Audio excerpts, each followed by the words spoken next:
తర్వాత మనం ఎంత జాగ్రత్తగా ఉండాలి, లేకపోతే మనం ఏ విధంగా డ్రైవ్ చేయాలి, లేకపోతే మన పక్కనున్న వాళ్ళు కూడా వస్తున్నప్పుడు ఏ విధంగా వాళ్ళు వస్తున్నారు, మనం ఎటువంటి జాగ్రత్తలు తీసుకోవాలి, పిల్లల్ని తీసుకువెళ్తున్నప్పుడు కావచ్చు, లేకపోతే తీసుకొస్తున్నప్పుడు కావచ్చు. ఎందుకంటే ఈ మధ్యకాలంలోని ఇలా ఎక్కువ శాతం ఇలా టిప్పర్ల కింద, లారీల కింద పడి చనిపోయిన పరిస్థితి చాలా వరకు చూసాం. ఇలాంటి యాక్సిడెంట్లోని ముఖ్యంగా చిన్నపిల్లలు బలైపోతున్న పరిస్థితులు మనం చూస్తూ ఉన్నాం. కాబట్టి చాలా జాగ్రత్తగా వ్యవహరించాలి అనేది మరొకసారి ఇలాంటి పరిస్థితులు చూసినప్పుడు కూడా మనకి అనిపిస్తూ ఉంటుంది. ఈరోజు పొద్దున్న బాచుపల్లిలోని జరిగిన ఘోర రోడ్డు ప్రమాదం ఏదైతే ఉందో చూసాం.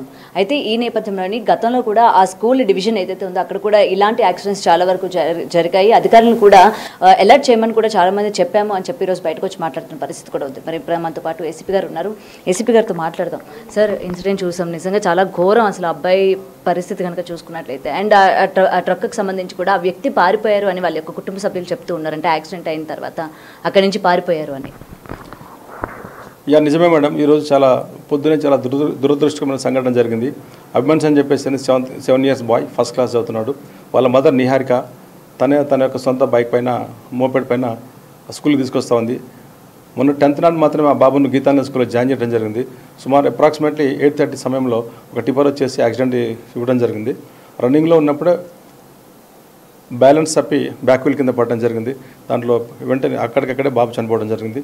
దానికన్నా గతంలో కూడా మీరు చెప్పినట్టుగా ఇన్సిడెంట్ అండి. అక్కడ ప్రికాషన్స్ కోసం కూడా ఆ మున్సిపాలిటీ వరకు లెటర్ రాసాం. దాంట్లో గ్రామస్తులు కలిసి కూర్చొని మాట్లాడుకొని ఎక్కడెక్కడైతే యాక్సిడెంట్ ప్రోన్ ఏరియాస్ ఉన్నాయో అక్కడ ఏం యాక్షన్ తీసుకోవాలో కూడా అవన్నీ కూడా టెక్నికల్గా ఒక టీం కూడా ఫామ్ చేసుకున్నాము. ఆ గైడ్లైన్స్ బట్టేసి మేము అక్కడ ప్రికాషన్ తీసుకుంటున్నాము.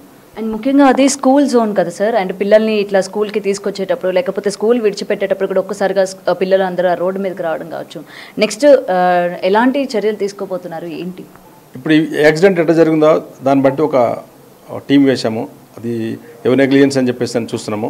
అక్కడ ఏమైనా స్పీడ్ బ్రేకర్స్ అవసరమైనా, లేకపోతే స్కూల్ జోన్ లాగా ఎట్లా ఎంత డిస్టెన్స్ ఉంది, ఆ స్కూల్కి యాక్సిడెంట్కి ఎంత డిస్టెన్స్ ఉన్నది, ఆ స్కూల్ జోన్లో ఎన్ని యాక్సిడెంట్లు అని చెప్పేసి కూడా డాటా తీసుకుంటాము. దాన్ని బట్టి అక్కడ ఏం అవసరం మేరకు ఇంజనీర్స్ అవసరం మేరకు ట్రాఫిక్ వాళ్ళతో అట్లాగే రోడ్ ఇంజనీర్తో కలిపి మాట్లాడుకొని అక్కడ ఏం అవసరం ఉందో తప్పకుండా అన్ని స్టెప్స్ అని కూడా తీసుకుంటాము. అండ్ సార్, ఇంకొకటి మార్నింగ్ 8:30 అంటే స్కూల్ టైమింగ్స్ అప్పుడు అలాంటి హెవీ వెహికల్స్ అన్నవి రావడం అనేది నిషేధం కదా సార్. ఎందుకంటే ఒక సర్టెన్ అంటే హెవీ వెహికల్స్కి ఈ టైం వరకు లోకల్లోకి ఎంట్రీ ఉంటుంది అని చెప్పి, ముఖ్యంగా స్కూల్ జోన్ అయినప్పుడు ఈ హెవీ వెహికల్స్కి ఎలా పర్మిషన్ ఇస్తున్నారు? ఇది అవుట్ సైడ్ జోన్లో అయిందనమాట. ఇది స్కూల్ జోన్ కాకుండా కూడా ఆ టైమింగ్స్లో ఇన్ టైంలో లోపలికి రావడానికి లేదు. ఇది ఓవరాల్ అవతల పక్కన మీద జరిగింది కాబట్టి ఇది దానికి వర్తిస్తానికి లేదు. మీరు చెప్పినట్టుగా ఒకవేళ ఇన్నర్ లైన్ వస్తే మాత్రం వెరీ సీరియస్ యాక్షన్ తీసుకుంటున్నాం. ఇప్పుడు కూడా ఆ టిప్పర్ పైన డ్రైవర్ యాక్సిడెంట్ చేసి పారిపోవడం జరిగింది. డ్రైవర్ ఐడెంటిఫై చేసాము, ఇన్ఫార్మ్ చేసాము. ఈవినింగ్ వరకు కూడా అతను ఖచ్చితంగా పట్టుకొని అరెస్ట్ చేసి కోర్టుకు ప్రొడ్యూస్ చేస్తాం.